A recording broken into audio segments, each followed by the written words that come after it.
I'm now going to run through how we process the same image for a digital projected image. Now we're starting off where we left creating the print. So what I like to do first of all is, if we do a load of prints, we may wish to save the settings that I created for the crop. And we can do that by, so we've got 41 centimeters by 31 centimeters. Go to the drop down menu here and we can select new crop preset. It'll give us a suggested name. You can put whatever name you like, but I quite like the name that it's created. I'm going to select OK. So now we've actually got that created as a preset in there. So next time, maybe check 3 to 2, and there it is, all ready for us to select again. Anyhow, we're now going to move back in time, and I'm going to go to where I opened the image originally, go back in history, so it becomes the full size main image again, without any of the cropping or sharpening applied for the print. So now we're going to apply a different treatment to this to create the digital projected image. Now we know that a digital projected image needs to be saved as a JPEG file and in the sRGB color space. So we're at ProPhoto RGB 16 bits per channel at the present. So we're not going to do any further work other than sharpening the image and maybe putting a border around it. So the first thing to do is flatten the layer. So I'm going to go to Layer, flatten the image, and all of the layers will merge into one image. We can now go to Image, Mode, and we can change the bit depth from 16 bits per channel to 8 bits per channel, which is what we need for a JPEG. We can then go to Edit, Convert to Profile. So the source profile is ProPhoto RGB, as we see down here. We're going to change it to sRGB, which is what we need for a digital projected image. OK. And that's done there. So now we need to crop it to the pixel dimensions of a DPI, digital projected image. And I'm going to clear the crop. So there's the crop tool. Clear the crop. I'm going to type in here under W and H resolution. So make sure you got that selected.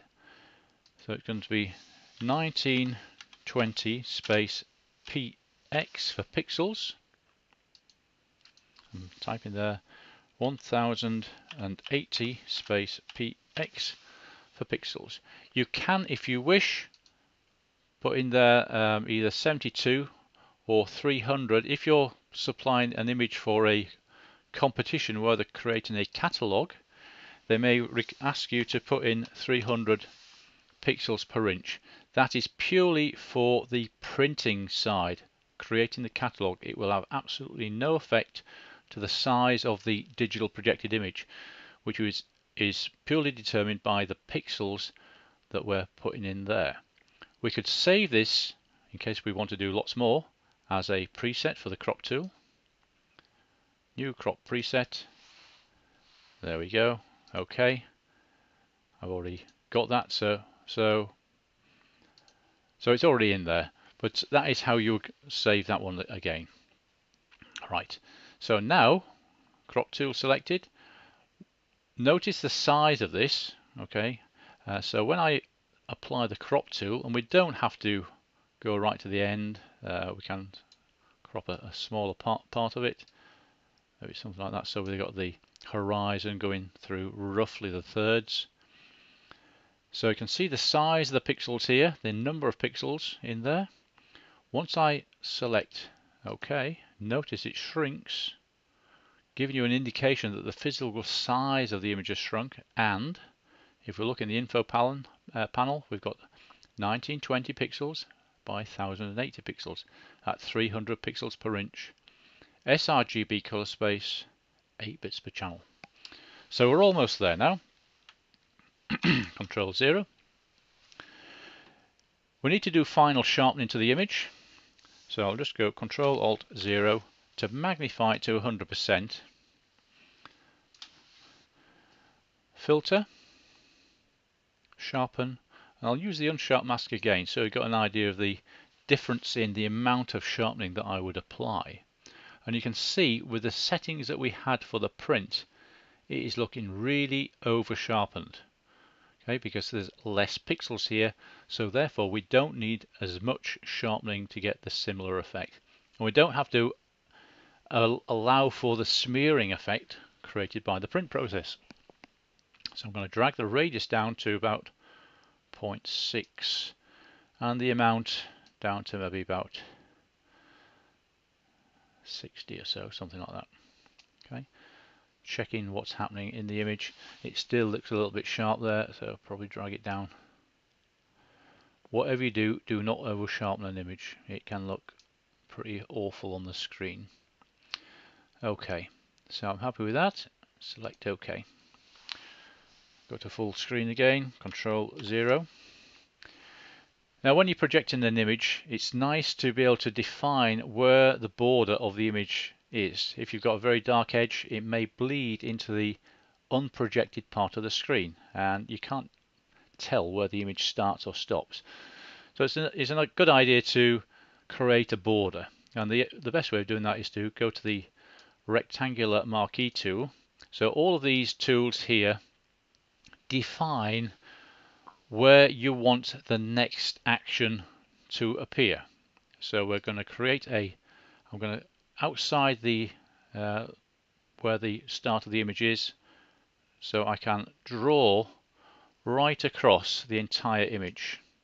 Okay, so all we're doing with these little marching ants is telling Photoshop, this is where I want you to do the next thing. And the next thing is going to be Edit, Stroke, and stroke means line. And our little stroke box appears here. I'd like the stroke to be a white color at 2 pixels on the inside. So we've got those selected. Select the color, drag in the box there until we get the white up there. RGB all at 255, which is white. OK. Select OK and Control D to deselect, and we can see our 2 pixel white border, which just helps define the image. We've done everything now. We can see the history, what we've done to the image.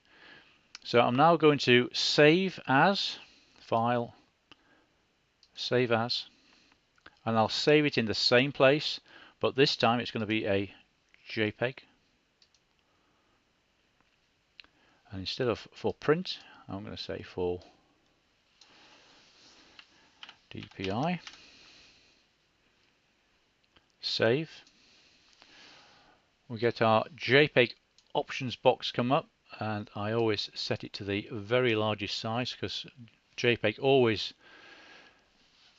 discards a lot of information, but you can preserve as much as you can by putting it up here. And it's pointless guessing whether you're going to see the effects by dragging it down here during a competition. You want to make sure that you have the best possible chance and that technical quality isn't going to affect your result. So large file, OK, and it's saved. If we go back to Bridge, we now end up with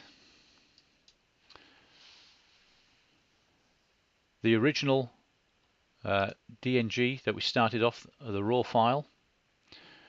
We then processed it and I just applied treatments that would be applicable for both print and a DPI. Here we cropped the image and final sharpened it for print, and here we have the JPEG for digital projection. So we've ended up with 4 different images, all for different purposes. So hopefully you can see it, that is how you go about processing an image for different outputs.